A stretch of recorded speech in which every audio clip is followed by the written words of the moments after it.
Vers l'an 95 après Jésus-Christ, un homme âgé est exilé sur une île rocheuse appelée Patmos, dans la mer Égée. L'Empire romain l'a banni pour avoir prêché au sujet de Jésus. Mais là, dans cet isolement forcé, il reçoit la vision la plus perturbatrice de toute la Bible. Un ange le transporte en esprit jusqu'à un désert et lui révèle une femme vêtue de pourpre et d'écarlate, couverte de bijoux, tenant une coupe d'or. Elle est ivre, mais pas de vin, de sang. Et sur son front est écrit un nom qui traverserait les siècles en provoquant des débats passionnés. Mystère, Babylone la Grande. Si vous croyez aussi en Jésus-Christ et que vous aimez les documentaires bibliques comme celui-ci, regardez jusqu'à la fin. Abonnez-vous maintenant à la chaîne et commentez Amen. En 95 de l'ère chrétienne, l'empereur Domitiano gouverne Rome d'une main de fer. Les chrétiens font face à une nouvelle vague de persécutions brutales. Refuser d'adorer l'empereur comme un dieu signifie la prison, la confiscation des biens, la torture ou la mort dans les arènes. Et l'un des dirigeants les plus respectés de l'Église primitive, l'apôtre João, déjà âgé d'environ 90 ans, a été banni sur une île aride de la mer Égée. Patmos ne mesure que 13 km de long sur 8 de large, un point minuscule perdu entre les vagues, utilisé par l'Empire comme colonie pénale pour les prisonniers politiques. Là, entouré de rochers et de solitude, sans ressources, sans communauté, apparemment oublié du monde, João reçoit une série de visions qui changeraient pour toujours la façon dont les chrétiens comprennent la fin des temps et la nature des puissances qui s'opposent à Dieu. C'était un dimanche, le jour du Seigneur comme les chrétiens l'appelèrent déjà. João était en esprit, probablement en prière et en méditation, quand il entendit une voix puissante derrière lui, forte comme le son d'une trompette. Ce qu'il vit et entendit dans les heures suivantes remplirait 22 chapitres du livre, le plus énigmatique de toute la Bible. 7 églises recevraient des lettres spécifiques. 7 sceaux seraient ouverts. 7 trompettes sonneraient. 7 coupes de jugement seraient versées. Mais parmi toutes les visions, une en particulier se distingue par la force de ses images et par le débat qu'elle a provoqué au long des siècles. Au chapitre 17, l'un des 7 anges qui portaient les coupes des jugements finaux s'approche de João avec une invitation spécifique. « Viens, dit l'ange, je te montrerai la condamnation de la grande prostituée qui est assise sur de grandes eaux, avec laquelle les rois de la terre se sont prostitués et ceux qui habitent la terre se sont enivrés du vin de sa prostitution. » Le langage est choquant. Prostituée, prostitution, ivresse. Mais cela ne devrait pas surprendre quiconque connaît les prophètes de l'Ancien Testament. Isaïas, Jérémias, Ézéchiel et Oséias ont utilisé à plusieurs reprises la même métaphore pour décrire l'infidélité spirituelle. Lorsqu'une ville ou une nation abandonnait le vrai Dieu pour se livrer à de faux dieux et à des alliances politiques corrompues, les prophètes l'appelaient prostituée. Ce n'était pas une insulte de nature sexuelle principalement. C'était une dénonciation spirituelle dévastatrice. La prostitution représentait la trahison de l'alliance sacrée avec Dieu, la vente de la fidélité spirituelle en échange de bénéfices terrestres. Considérez ce qu'Ézéchiel a écrit sur Jérusalem au chapitre 16 de son livre. Il décrit la ville comme un enfant abandonné que Dieu a sauvé, lavé, oint, vêtu de tissus brodés, paré de bijoux et pris comme épouse bien-aimée. Mais elle a utilisé sa beauté pour se prostituer avec les nations voisines, se confiant dans des alliances humaines au lieu de se confier dans le Seigneur qui l'avait sauvée. Tu as bâti des lieux de prostitution à tous les carrefours, accuse le prophète. Et tu n'as pas été comme la prostituée ordinaire qui reçoit un paiement. Tu as été pire, car tu payais toi-même tes amants. Isaïas a appelé Tyro prostituée au chapitre 23 de son livre. Naoum a appliqué le terme à Ninive au chapitre 3. Jérémias a maintes fois confronté Jérusalem avec la même accusation. Le langage était familier pour tout juif du 1er siècle qui connaissait les Écritures. Quand João vit une prostituée dans ses visions, il comprit immédiatement qu'il s'agissait d'infidélité spirituelle à une échelle monumentale. Maintenant, observez attentivement les détails spécifiques que João enregistre dans l'Apocalypse. L'ange le transporta en esprit dans un désert, et là, il vit la femme. Elle était assise sur une bête de couleur écarlate, pleine de noms de blasphème, ayant 7 têtes et 10 cornes. La bête la portait, la soutenait, la transportait. La femme était vêtue de pourpre et d'écarlate, parée d'or, de pierres précieuses et de perles. Dans sa main, elle tenait une coupe d'or débordante d'abominations et des impuretés de sa prostitution. Sur son front, elle portait un nom écrit « Mystère, la grande Babylone, la mère des prostituées et des abominations de la terre ». Et le détail le plus perturbateur de tous, elle était ivre du sang des saints et du sang des témoins de Jésus, sang des saints. Cela signifie une persécution systématique, cela signifie un martyr en masse. Qui que soit cette femme, elle a sur les mains le sang de ceux qui ont suivi le Christ fidèlement jusqu'à la mort, et pas seulement un peu de sang. Elle est ivre, rassasiée, satisfaite. Cela indique une persécution prolongée, organisée, implacable, qui s'est étendue sur des générations. Mais qui est-elle? Quelle ville, quel système, quel pouvoir représente cette figure terrible? L'ange lui-même fournit des indices importants. Au verset 9, il dit « C'est ici l'intelligence qui a de la sagesse. Les 7 têtes sont 7 montagnes sur lesquelles la femme est assise. Ce sont aussi 7 rois. 5 sont tombés, l'un existe et l'autre n'est pas encore venu. » Et au verset 18, la révélation devient encore plus directe et sans équivoque. La femme que tu as vue est la grande ville qui règne sur les rois de la terre. Pensez à ce scénario avec soin. Une ville qui domine sur les rois de toute la terre connue, assise sur 7 montagnes. À l'époque où Juan écrivait, à la fin du 1er siècle, il n'y avait qu'une seule ville dans le monde entier connue universellement comme la ville des 7 collines, Rome. Les 7 collines de Rome étaient célèbres dans tout l'Empire et au-delà de ses frontières, Quirinal, Viminal, Esquilino, Capitolino, Chelio, Palatino et Aventino. Des poètes romains comme Virgilio et Propercio célébraient cette caractéristique dans leurs vers. Des orateurs se référaient à Rome comme la ville des 7 collines dans des discours officiels. Des pièces de monnaie frappées sous l'empereur Vespasiano, quelques années avant que Juan écrive l'Apocalypse, montraient la déesse Roma personnifiée, assise sur 7 collines. L'identification était absolument évidente et immédiate pour tout lecteur du 1er siècle, qu'il soit juif, chrétien ou païen. Mais ici surgit la première grande division entre les interprètes au cours de l'histoire. Certains comprennent que la prophétie s'est accomplie entièrement dans le passé, se référant à la Rome païenne qui a persécuté les chrétiens depuis Néro jusqu'à Dioclétiano, sur une période d'environ 250 ans. C'est l'interprétation appelée prétériste, qui voit l'Apocalypse comme une description d'événements déjà survenus au 1er siècle ou dans les siècles immédiatement suivants.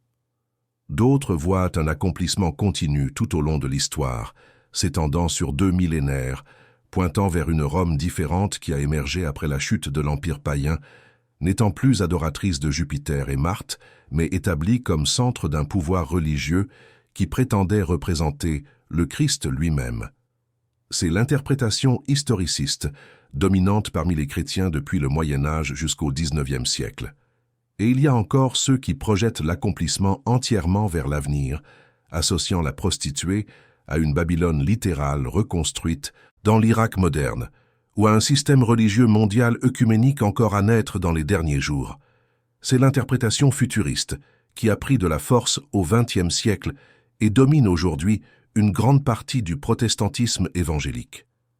Chaque interprétation a ses défenseurs et ses arguments, mais avant d'évaluer laquelle a le plus de sens à la lumière des Écritures, nous devons comprendre le contexte historique que Juan et ses lecteurs originaux connaissaient intimement. Mesurer l'ampleur des persécutions romaines contre les chrétiens. Sous l'empereur Néro, à partir de l'an 64 après Jésus-Christ, l'Église a affronté sa première grande tribulation. Quand Rome brûla dans un incendie qui dura 6 jours et détruisit 10 des 14 districts de la ville, des rumeurs commencèrent à circuler selon lesquelles l'empereur lui-même avait ordonné le feu pour reconstruire la ville, selon ses plans architecturaux grandioses. Pour détourner la faute de lui-même, Néro accusa les chrétiens. L'historien romain Tacito, qui n'était pas chrétien et n'avait aucune sympathie pour la nouvelle religion, a consigné ce qui s'est passé ensuite dans ses annales. D'abord furent arrêtés ceux qui confessaient ouvertement être chrétiens, puis, sur la base des informations obtenues de ceux-ci, une foule immense fut condamnée, non pas exactement pour l'accusation d'incendie, mais pour la haine du genre humain, comme Tacito l'a décrit. Les formes d'exécution étaient délibérément cruelles. Certains chrétiens furent recouverts de peaux d'animaux sauvages et déchiquetés par des chiens dans les arènes pour le divertissement public.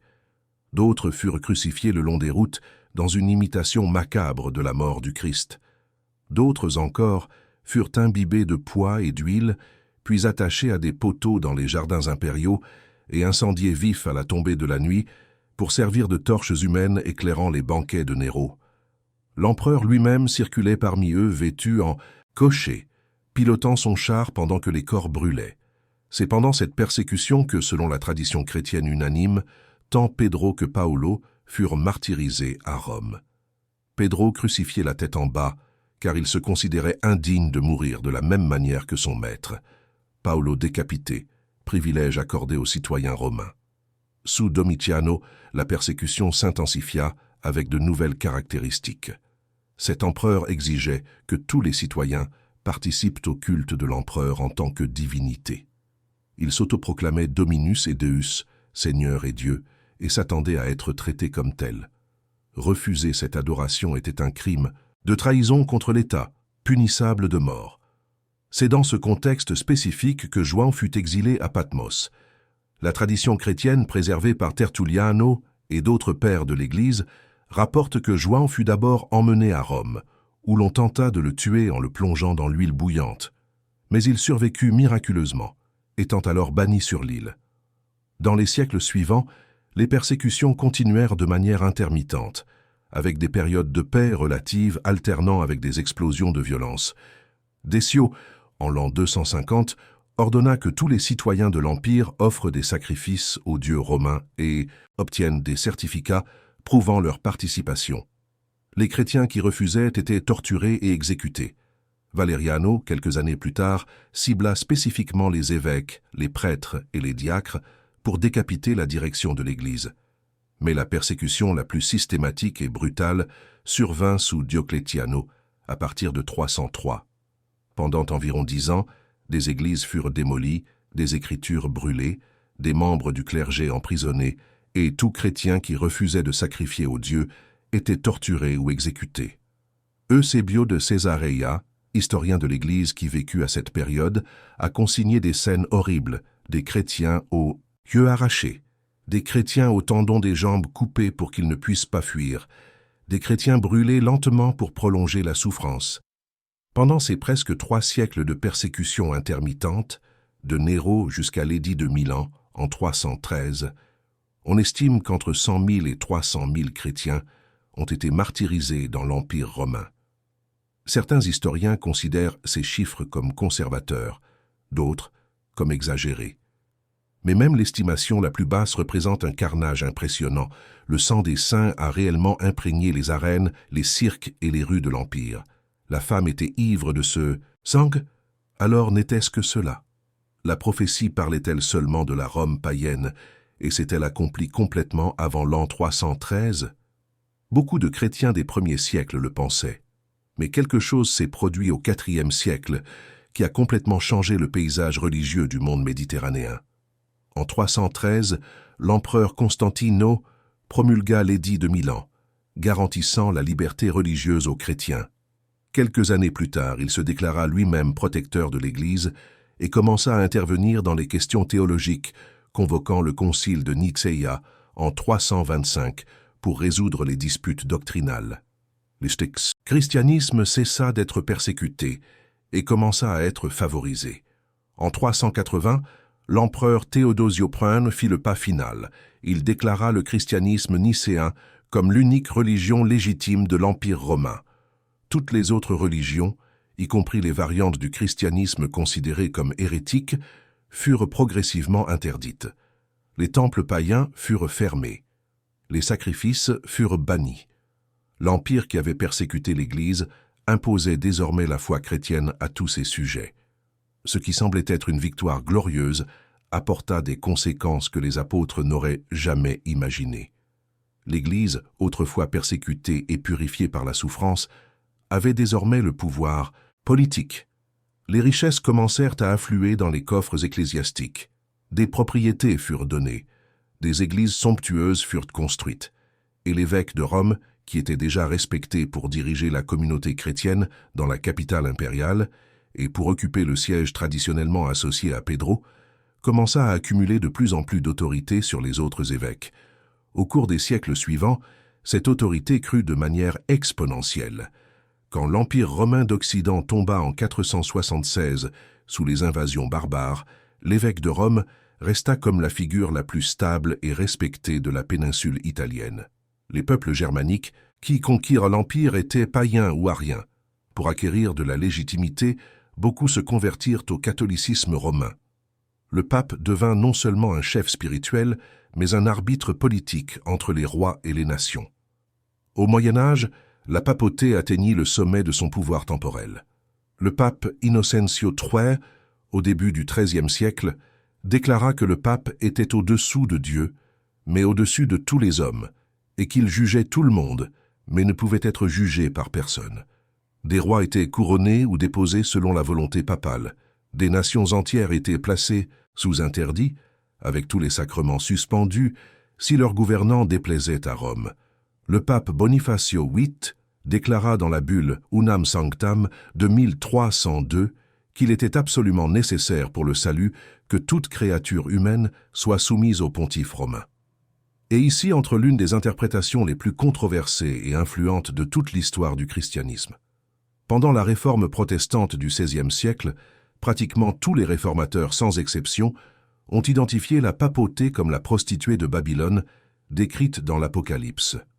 Martinho Lutero, le moine augustin qui déclencha la réforme en affichant ses 95 thèses à Wittenberg en 1517, parvint à cette conclusion après des années d'études et de conflits avec Rome. En 1520, il écrivit « L'Église catholique n'était rien de plus et rien de moins que Babylone, et le pape était l'Antéchrist.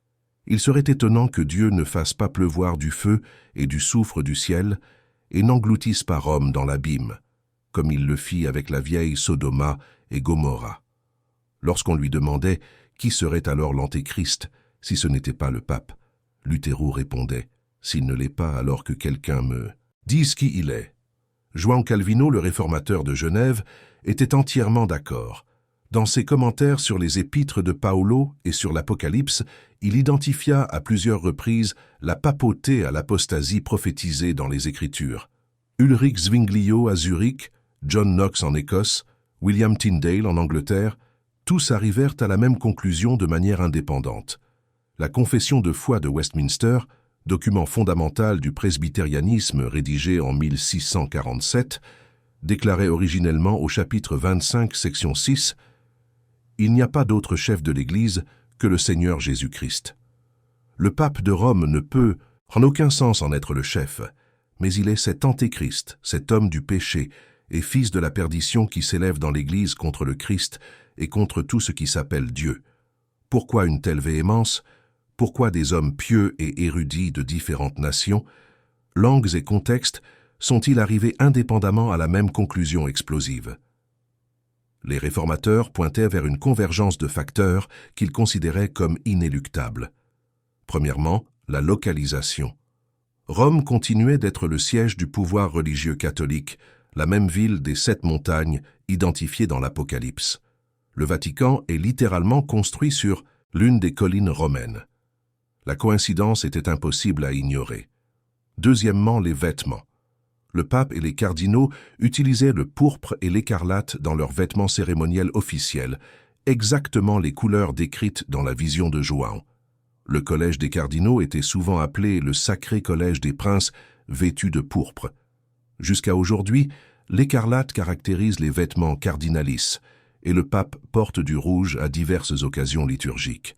Troisièmement, la richesse extraordinaire.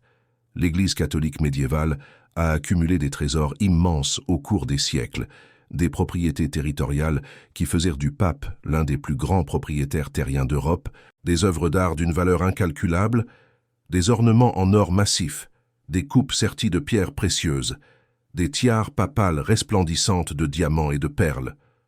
La basilique de Saint-Pierre à Rome, reconstruite au XVIe siècle, fut financée en partie par la vente des indulgences qui provoquèrent la révolte de Lutero. La prostituée était parée d'or, de pierres précieuses et de perles.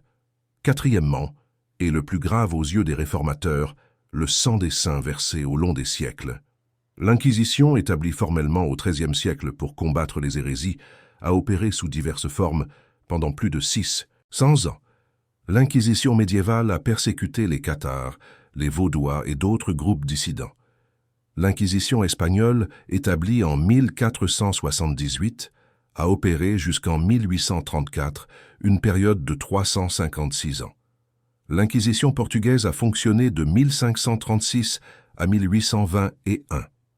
L'Inquisition romaine, réorganisée en 1542 comme réponse à la Réforme, continue d'exister aujourd'hui sous le nom de Congrégation pour la doctrine de la foi. On estime qu'entre 3000 et 5000 personnes ont été exécutées directement par l'Inquisition espagnole tout au long de son existence. Mais le nombre de morts indirectes, incluant ceux qui sont morts dans les prisons sous la torture ou à la suite des sentences, est significativement plus élevé. Et l'Inquisition espagnole n'était que l'une parmi plusieurs. Avant même l'Inquisition formelle, l'Église avait lancé des croisades contre des groupes chrétiens dissidents au sein même de l'Europe. La croisade des Albigeois, de 1209 à 1229, dévasta le sud de la France pour éradiquer les Cathares. Des villes entières furent massacrées. Lors de la prise de Béziers, quand on demanda au légat papal comment distinguer les hérétiques des catholiques fidèles, il aurait répondu « Tuez-les tous. Dieu reconnaîtra les siens. » Environ 20 000 personnes furent tuées dans cette ville en une seule journée. Les Vaudois, disciples de Pedro Valdo, qui prêchait la pauvreté apostolique et la lecture de la Bible en langue vernaculaire, furent persécutés implacablement pendant des siècles dans les vallées alpines entre la France et l'Italie. Des massacres eurent lieu en 1655 quand des troupes catholiques attaquèrent des villages vaudois, tuant des milliers de personnes et forçant les survivants à la conversion ou à l'exil. Joan Hus, réformateur bohémien qui anticipa beaucoup d'idées de Lutero, fut brûlé vif en 1415 par le concile de Constance, bien qu'il ait reçu un sauf-conduit impérial garantissant sa sécurité. Ses partisans, les Hussites, affrontèrent 5 croisades papales tentant de les détruire. Et quand la réforme protestante éclata, la persécution s'intensifia dramatiquement. La nuit de la Saint-Barthélemy, en août 1572, vit le massacre systématique de protestants huguenots à Paris et dans d'autres villes françaises. En une seule nuit à Paris, environ 3000 furent tués. Dans les semaines suivantes, le massacre se propagea dans les provinces, portant le total estimé entre 10 000 et 30 000 morts. Le pape Grégorio XIII célébra l'événement avec une médaille commémorative montrant un ange exterminateur attaquant les huguenots, fit frapper des pièces commémoratives et ordonna un Te Deum d'action de grâce dans la chapelle papale. Pour les réformateurs, contemplant cette histoire tachée de sang, l'identification était inéluctable. La femme était ivre du sang des saints et du sang des témoins de Jésus. Mais cette interprétation n'est pas passée sans une contestation vigoureuse. L'Église catholique a répondu en développant des systèmes alternatifs d'interprétation prophétique qui écartaient toute application à la papauté. Le jésuite espagnol Luis de Tain Alcázar, au début du XVIIe siècle, élabora l'interprétation prétériste dans son œuvre Vestigatio Arcani Sensus in Apocalypsi, publiée à titre posthume en 1614. Il argumenta systématiquement que toutes les prophéties de l'Apocalypse s'étaient déjà accomplies lors de la destruction de Jérusalem par les Romains, en 70 après Jésus-Christ, ou lors de la chute du paganisme romain dans les siècles suivants. La prostituée serait la Jérusalem apostate ou la Rome païenne, toutes deux déjà détruites. Il n'y aurait donc aucune application présente ou future à la papauté. Un autre jésuite, Francisco Ribera, développa l'interprétation futuriste dans son commentaire sur l'Apocalypse publié en 1590. Il projeta l'accomplissement des prophéties sur une période de 3 ans et demi à la fin des temps, encore lointaine dans le futur.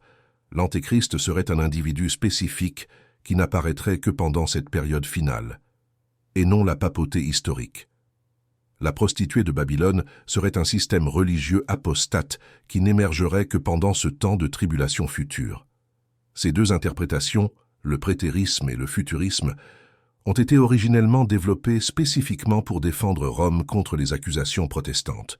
Ironiquement, les deux ont été ultérieurement adoptés par de nombreux protestants au cours des siècles suivants. Le prétérisme a gagné des adeptes parmi les théologiens libéraux au XIXe siècle. Le futurisme, particulièrement sous la forme du dispensationalisme développé par John Nelson Darby et popularisé par la Bible de référence Scofield au début du XXe siècle, est devenu dominant dans le protestantisme évangélique nord-américain et, par extension, dans une grande partie de l'évangélisme mondial. Aujourd'hui, la majorité des évangéliques suivent une variante du futurisme, s'attendant à ce que la prostituée de Babylone surgisse seulement pendant une période de tribulation future de 7 ans. L'interprétation historiciste, qui voyait la papauté comme un accomplissement continu de la prophétie tout au long de l'histoire, est devenue minoritaire, bien qu'elle soit encore officiellement maintenue par des dénominations comme l'Église adventiste du 7e jour et certains groupes presbytériens traditionnels. Et il y a encore une autre interprétation qui mérite une considération attentive. Certains érudits identifient la prostituée non pas à Rome, qu'elle soit païenne ou papale, mais à Jérusalem. Cette vision prétériste partielle a gagné des défenseurs respectables au fil des siècles. L'argument repose sur plusieurs points textuels et historiques significatifs.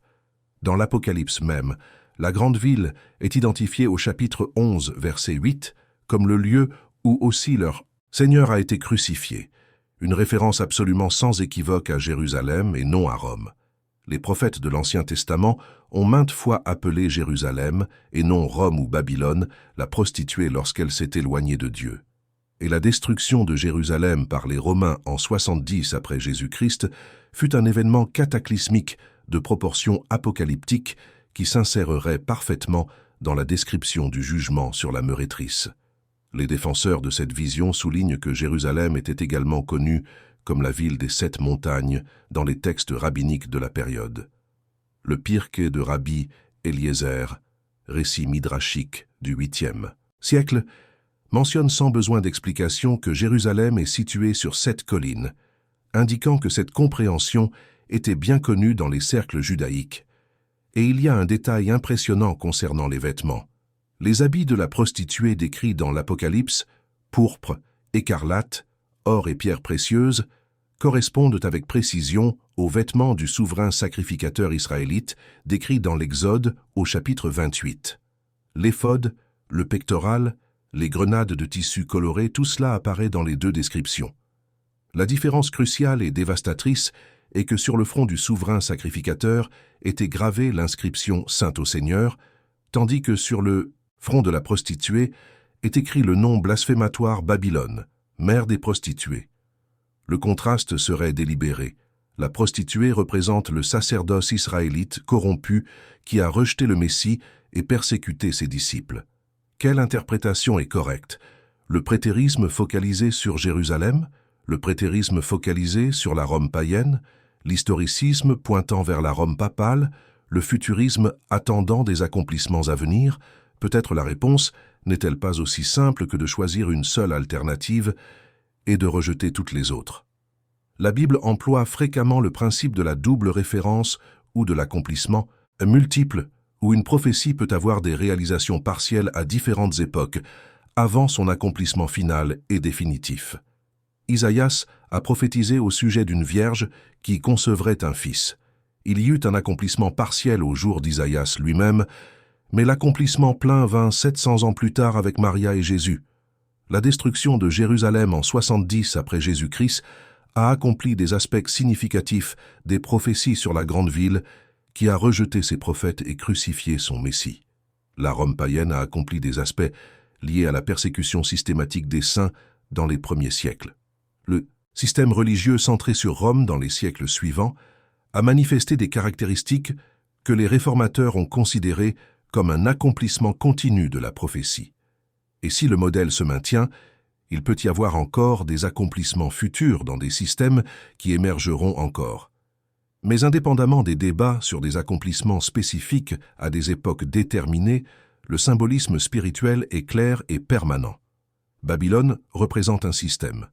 L'ancienne Babylone historique, avec ses 58 temples dédiés à divers dieux païens, ses ziggourats imposants tentant d'atteindre le ciel par l'effort humain, son idolâtrie sophistiquée revêtue de rituels élaborés et son défi, arrogant au Dieu d'Israël, est devenu l'archétype biblique éternel de toute fausse religion et de tout pouvoir mondain qui s'oppose au Créateur.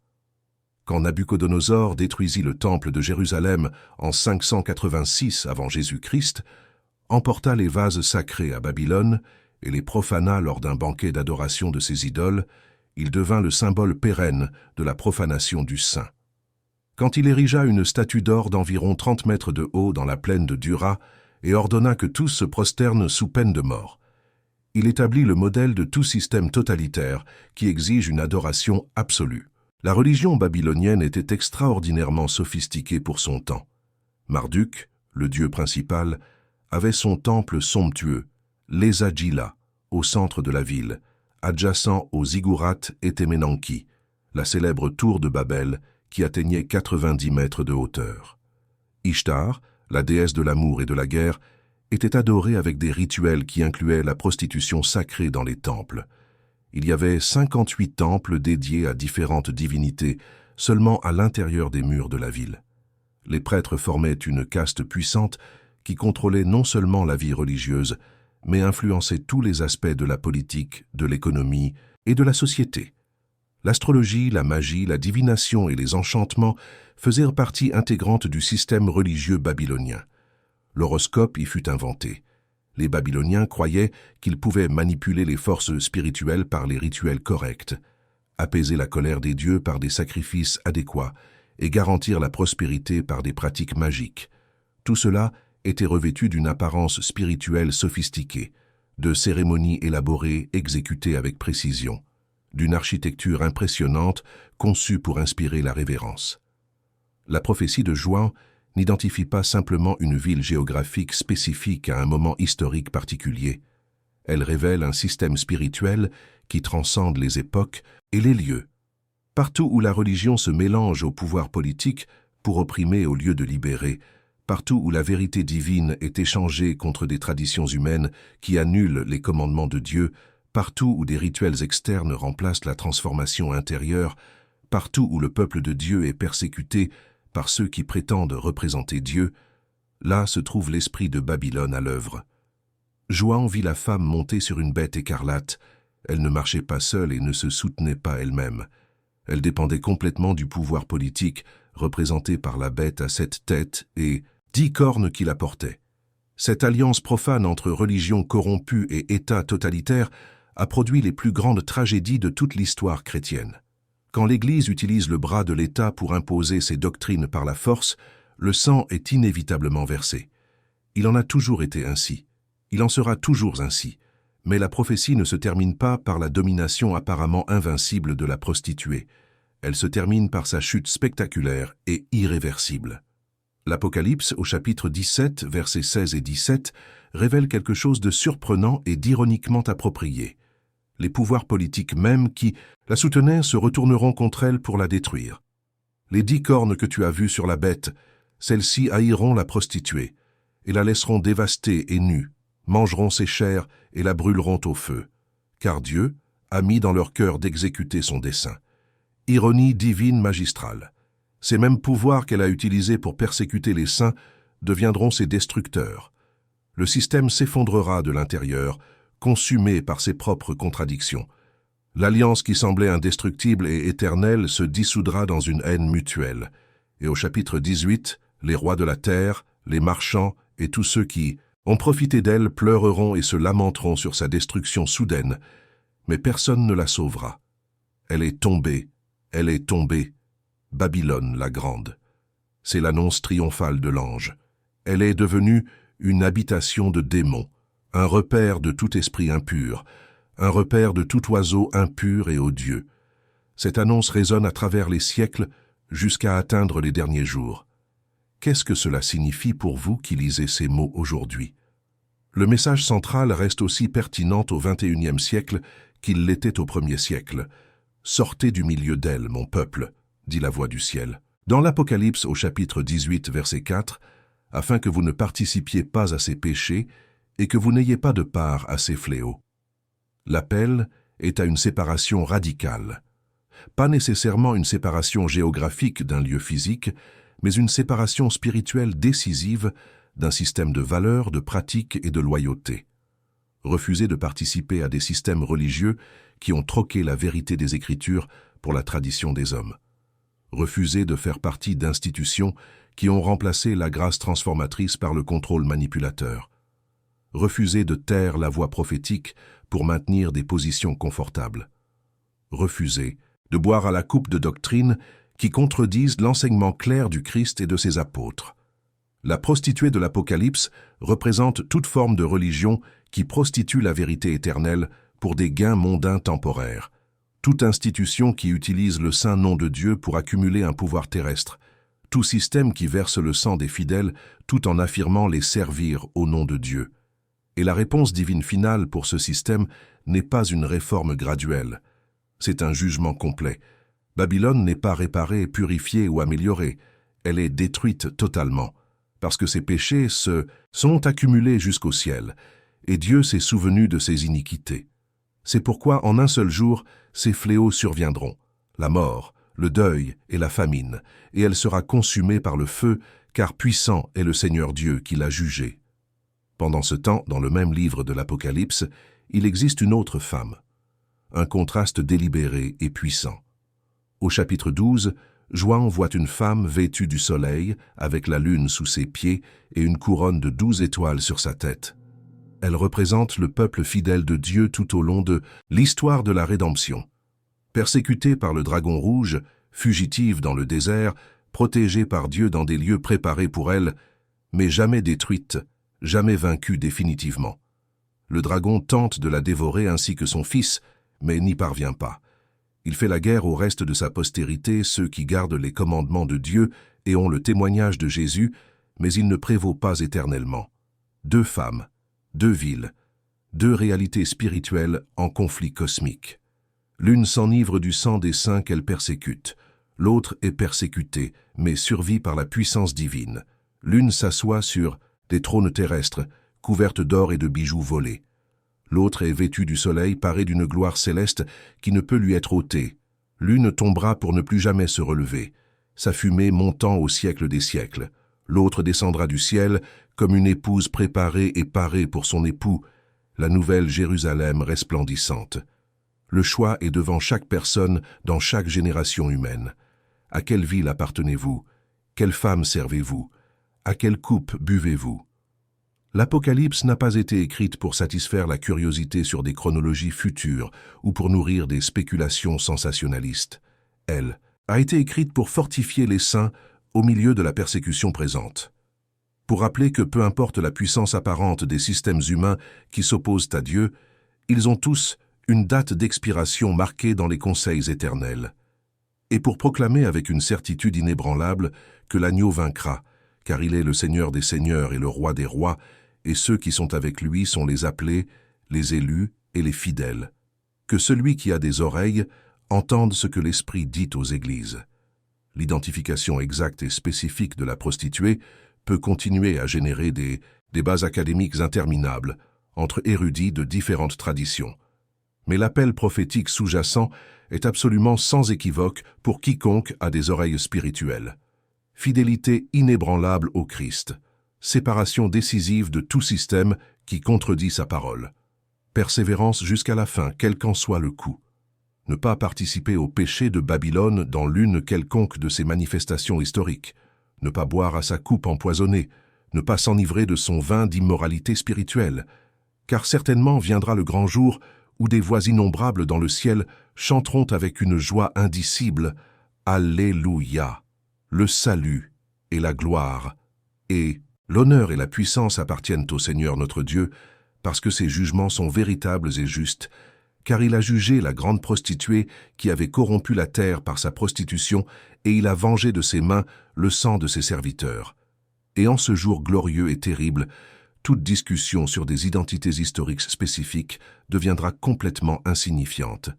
Seule restera la vérité éternelle, immuable et triomphante que Dieu règne souverainement sur tous les pouvoirs. Et Babylone est tombée, pour toujours. Amen.